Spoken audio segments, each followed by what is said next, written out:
एक युवा व्यापारी ने एक दिन एक बुजुर्ग योगी से पूछा, मुझे सफलता कैसे मिलेगी? योगी ने उसे एक पत्थर दिया और कहा, इस पत्थर को 1 महीने तक उठाते रहो और फिर मुझसे मिलो। युवा व्यापारी ने 1 महीने तक पत्थर उठाया, लेकिन वह बहुत ही थक गया था। जब वह योगी के पास गया तो योगी ने कहा, तुमने देखा, तुम में सामर्थ्य है, बस उसे जागृत करना होगा। एक बार की बात है, एक युवा साधु था जो बहुत बातूनी था। वह किसी भी चीज और हर चीज के बारे में बात करता रहता था और ऐसा लगता था कि उसके पास कभी भी शब्द खत्म नहीं होंगे। एक दिन साधु के शिक्षक उसे एक तरफ ले गए और कहा, तुम बहुत बोलते हो, तुम्हें मौन की शक्ति सीखनी चाहिए। यह सुनकर साधु को खुशी नहीं हुई। उसने सोचा कि बात करना अच्छी बात है और उसे समझ नहीं आया कि उसे बात क्यों बंद करनी चाहिए। लेकिन शिक्षक जिद पर अड़े रहे और भिक्षु अंततः चुप रहने की कोशिश करने के लिए सहमत हो गए। अगले दिन साधु बाहर चला गया और चुप रहने की कोशिश की। यह आसान नहीं था। वह अपने मिलने वाले हर व्यक्ति से बात करना चाहता था, लेकिन उसने खुद को चुप रहने के लिए मजबूर किया। पहले तो यह बहुत कठिन था, लेकिन जैसे जैसे दिन बीतता गया उसे इसकी आदत पड़ने लगी। उन्होंने महसूस किया कि मौन के लिए बहुत कुछ कहा जाना बाकी है। वह पक्षियों के गाने, पेड़ों से सरसराती हवा और अपनी सांसों की आवाज सुन सकते थे। वह अधिक स्पष्टता से सोच सकते थे और वह वर्तमान क्षण पर ध्यान केंद्रित करने में सक्षम थे। दिन के अंत तक साधु को खुशी हुई कि उसने अपने शिक्षक की बात सुन ली।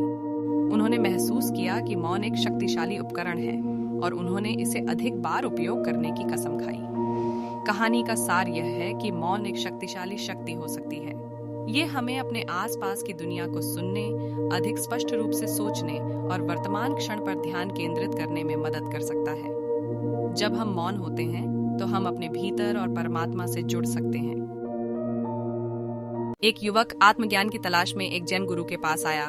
उसने कहा, गुरुदेव, मैं सत्य जानना चाहता हूँ। मैं अपने भीतर छिपे ज्ञान को खोलना चाहता हूँ। जैन मास्टर ने मुस्कुराते हुए कहा, बहुत अच्छा, मैं तुम्हें ज्ञान को अनलॉक करना सिखाऊंगा, लेकिन पहले तुम्हें मेरे लिए कुछ करना होगा। क्या है वह?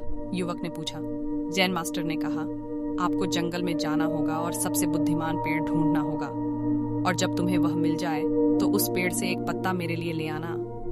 युवक हैरान था। लेकिन मुझे कैसे पता चलेगा कि कौन सा पेड़ सबसे बुद्धिमान है? उसने पूछा। तुम्हें पता चल जाएगा, जैन मास्टर ने कहा, बस जंगल में जाकर देखो। युवक जंगल में गया और सबसे बुद्धिमान पेड़ की खोज की। वह कई दिनों तक चलता रहा और उसने बहुत से पेड़ देखे, लेकिन उसे सबसे बुद्धिमान पेड़ नहीं मिला।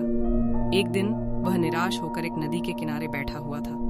वह इतने लंबे समय से खोज कर रहा था और वह सोचने लगा था कि उसे सबसे बुद्धिमान पेड़ कभी नहीं मिलेगा। अचानक उसे एक आवाज सुनाई दी। आप सबसे बुद्धिमान पेड़ की तलाश क्यों कर रहे हैं? आवाज ने पूछा।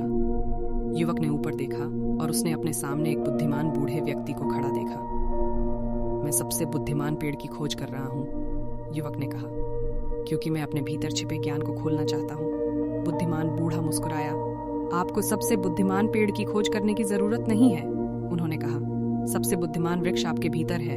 युवक असमंजस में था। लेकिन मुझे समझ नहीं आया, उन्होंने कहा। सबसे बुद्धिमान वृक्ष मेरे भीतर कैसे हो सकता है? बुद्धिमान बूढ़े व्यक्ति ने कहा, सबसे बुद्धिमान पेड़ आपके भीतर है, क्योंकि पेड़ आप हैं। आप सभी ज्ञान का स्रोत हैं। इसे देखने के लिए आपको बस अपना दिल और दिमाग खोलने की जरूरत है। युवक ने सोचा कि बुद्धिमान बूढ़े व्यक्ति ने क्या कहा था, और तब उसे एहसास हुआ कि वह अपने से बाहर ज्ञान की खोज कर रहा था, जबकि वह हमेशा उसके अंदर था। उसने अपना दिल और दिमाग खोला और उसने उस ज्ञान को देखा जो उसके भीतर छिपा हुआ था। उसने सच्चाई देखी। वह एनलाइटनमेंट को पा लिया।